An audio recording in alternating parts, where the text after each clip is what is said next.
Why does your brain create tinnitus? My audiogram gave me the answer. After the ER visit, I went to an audiologist, got the full hearing test, and there it was, mild to moderate hearing loss in the high frequencies.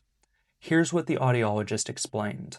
When you lose hearing at certain frequencies, your brain sometimes tries to fill in the gap. That filling in, that can become tinnitus.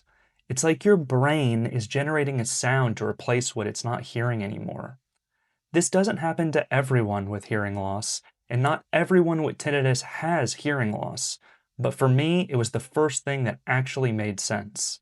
If you haven't had a hearing test, it might be worth it. Have you been tested? Comment below.